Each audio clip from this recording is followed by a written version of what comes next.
Pemirsa, Barreskrim Polri baru saja menggelar konferensi pers mengenai kasus tindak pidana pencucian uang yang berasal dari judi online. Pemberantasan korupsi menggeledah sebuah kantor hukum di kawasan Kebayoran Lama, Jakarta Selatan. Diduga penggeledahan ini terkait dengan kasus pencucian uang yang melibatkan mantan pegawai KPK Rasamala Aritona. Pemirsa, Direktorat Tindak Pidana Narkoba Barreskrim Polri mengungkap sindikat perdagangan gelap narkoba dan tindak pidana pencucian uang jaringan Kalimantan Utara. Kejaksaan Agung membuka kemungkinan menjerat mantan pejabat Mahkamah Agung Zaro Frikar dengan pasal tindak pencucian uang. Pengembangan perkara ke tindak pidana pencucian uang diyakini dapat melacak asal-usul aliran dana fantastis terkait mafia pengurusan perkara. Atas senilai hampir 1 triliun rupiah di kediaman mantan pejabat Zaro Frikar untuk panjang. Kejaksaan Agung mengendus bahwa harta dalam jumlah fantastis itu dari praktek mafia pengurusan perkara di lingkungan. Diketahui, Syahrul Yassin Limpo diduga melakukan pencucian uang atas praktik pemerasan dan gratifikasi yang ia lakukan selama menjabat sebagai Menteri Pertanian. Hai, pernah nggak sih dengar istilah money laundering atau pencucian uang? Eits, bukan cuci uang pakai sabun ya, tapi ini adalah cara licik untuk buat uang hasil kejahatan menjadi kelihatan legal. Gimana caranya? Kita akan bahas di video ini. Tapi sebelum itu, kenalin dulu.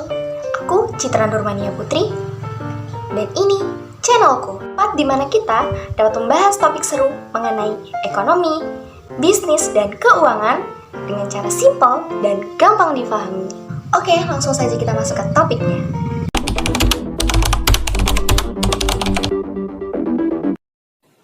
Money laundering itu proses menyamarkan asal-usul uang yang didapat dari tindakan ilegal seperti korupsi, narkoba, atau penipuan. Intinya, biar uang haram ini bisa dipakai bebas tanpa dicurigai. Kok bisa?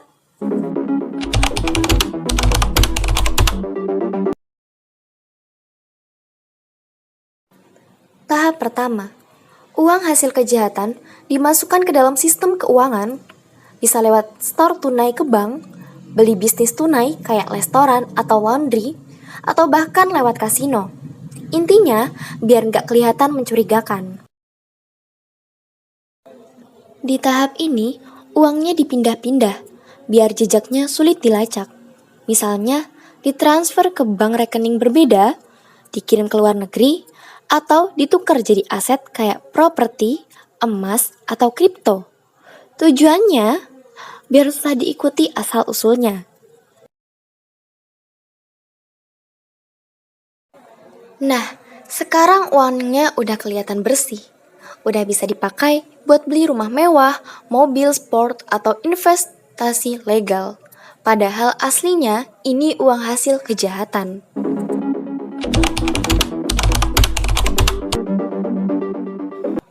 Kedengarannya keren. Eits, jangan salah. Money laundering itu bahaya banget buat ekonomi. Kenapa? Negara bisa rugi triliunan karena pajak nggak masuk. Bisnis jujur kalah saing sama bisnis yang dipakai buat nyuci uang.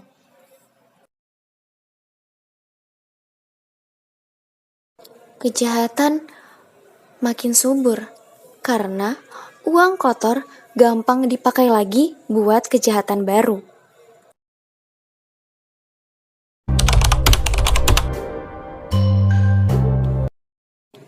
Lalu, gimana cara mencegahnya? Tenang, banyak cara buat melawan money laundering. 1. Hukum dan regulasi ketat. Pemerintah dan bank punya sistem anti-money laundering atau AML buat mencegah transaksi mencurigakan. 2. Melaporkan transaksi mencurigakan.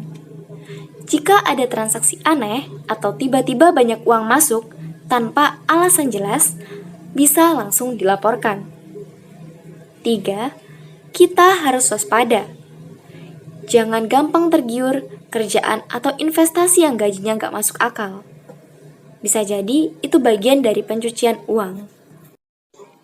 Sekarang kamu udah ngerti kan apa itu money laundering dan kenapa ini menjadi masalah besar. Jadi, yuk kita lebih waspada. Jangan sampai terjebak atau bahkan tanpa sadar ikut mendukung praktek ini.